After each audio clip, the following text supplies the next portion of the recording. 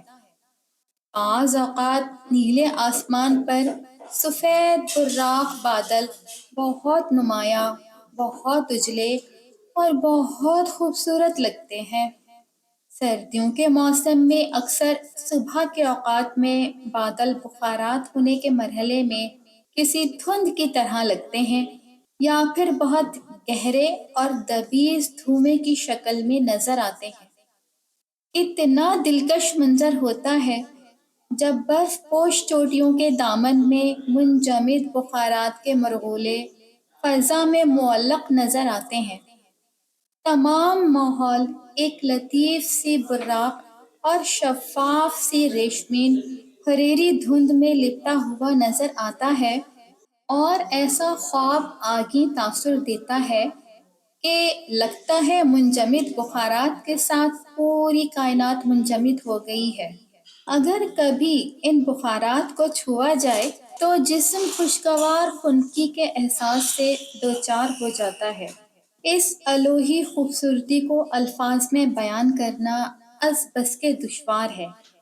اسے تو بس محسوس کیا جا سکتا ہے، اور سچ تو یہ ہے کہ بعض چیزوں کا حسن الفاظ سے ماورا ہوتا ہے، محسوس کرنے کے قابل ہوتا ہے، مگر لفظوں میں انہیں سمیٹا نہیں جا سکتا۔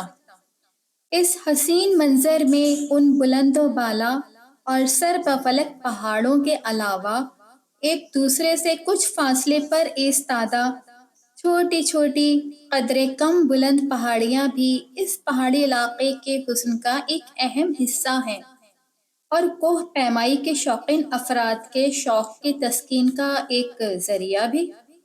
کسی قدر مسطح پہاڑی زمین پر ایستادہ بلند و بالا شمشاد، سرو اور چیڑ وغیرہ کے درخت سبز پتوں کی پوشاک پہنے ہوئے یوں نظر آتے ہیں جیسے کسی ذی جلال شہنشاہ نے اپنا شاہی لبادہ اوڑھا ہوا ہو اور سر اونچا کیے ہوئے گویا ارد گرد کے ماحول کا جائزہ لے رہا ہو۔ پہاڑی ڈھلان پر دور تک سبزہ کچھ اس طرح بچھا ہوا ہوتا ہے جیسے وہ دبیس اور ملائم قالین ہو، اور اس کی زیبائش کو بڑھانے کے لیے جگہ جگہ مختلف رنگوں اور متعدد انواع و اقسام کے چھوٹے بڑے پھول کھلے ہوئے ہوں۔ ہر جگہ سبزہ ہی نہیں، کہیں کہیں زمین سخت بھی ہے، وہاں نہ سبزہ ہے نہ پھول، لیکن زمین کے ان حصوں کے بے برگ و بار اور سخت ہونے کے باوجود بھی وہ زمین سنگ مرمر کی طرح ٹھوس ہوتی ہے، اور اس کی سطح سنگ مرمر کے پالش شدہ سطح کی طرح مدھم سی چمک بھی رکھتی ہے۔ ان پہاڑیوں میں سرد برفیلی ہوا یوں لہریں لیتی ہوئی چل رہی ہوتی ہے جیسے کوئی خوش و خرم دل عالم سرخوشی میں مستانہ وار رقص کرے، اور ساتھ ہی اپنی اس پرمسرت کیفیت میں دوسروں کو بھی شریک کرنا چاہے۔ لہراتی ہوئی ہوا کی لہروں کی زد میں آ کے درختوں کی نازک شاخیں بھی اسی لے پہ مست و بے خود جھوم رہی ہوتی ہیں، خاص طور پر وہ شاخیں جو بہت بلندی پہ یعنی درختوں کی چوٹیوں پر ہوں، وہ اپنی نزاکت کے باعث ہوا کے ہلکے سے جھونکے سے بھی لہرا کے رہ جاتی ہیں۔ یہ جاتی سردیوں کے دن تھے اور موسم بہار کی آمد تھی۔ فضا میں ابھی بھی اتنی خنکی تھی جسے بلا جھجک گلابی سردی کے نام سے موسوم کیا جا سکتا تھا۔ دھوپ کی تمازت اگرچہ ایسی تھی کہ جسم پہ اس کو محسوس کیا جا سکتا تھا، لیکن آفتاب کی اس حدت میں ایک سکون آمیز لطف تھا۔ سردیوں کی دھوپ کا جو مزہ ہے وہ بہت ہی الگ ہے۔ ہوا برفیلی اور دھوپ چمکیلی ہو تو ایسے ملے جلے موسموں کی لذت سے وہی لوگ لطف اندوز ہو سکتے ہیں جو زندگی کو اس کے ہر رنگ میں جینا جانتے ہوں۔ یہی وہ لوگ ہوتے ہیں جو زندگی کو اس کے ہر رنگ میں برتنے کے ہنر سے واقف ہوتے ہیں۔ موسموں کے اپنے اپنے رنگ ہوتے ہیں اور ہر موسم کا اپنا ہی لطف ہوتا ہے۔ سردیوں کی یک بستہ ہواؤں کے ساتھ اگر ہلکی سی تپش والی چمکیلی سنہری دھوپ بھی ہو تو یہ امتزاج گویا سونے چاندی یا گنگ و جمن کا سا منفرد اور سرور انگیز لگتا ہے۔ ایک الگ ہی طرح کی کیفیت اور مختلف انداز کے موسم کا ذائقہ، کھٹا میٹھا لیکن بہت پرلطف۔ یہ دھوپ بھی عجب بو قلموم فطرت رکھتی ہے۔ مختلف زاویوں سے دیکھنے پر سنہری دھوپ سبزے پر اس طرح چمکتی ہوئی نظر آتی ہے کہ جیسے کسی نے گہرے سبز کتان پر جگہ جگہ روپہلی افشاں چھڑک دی ہو، اور اگر گھاس کی کسی پتی پر کہیں کوئی پانی کا قطرہ نظر آ جاتا اور اس پر کسی خاص زاویے سے سورج کی شعائیں پڑیں تو چشم نظارہ کو بغیر بارش کے ہی قوس قزح کے رنگوں سے ہمکنار کر جاتی ہیں۔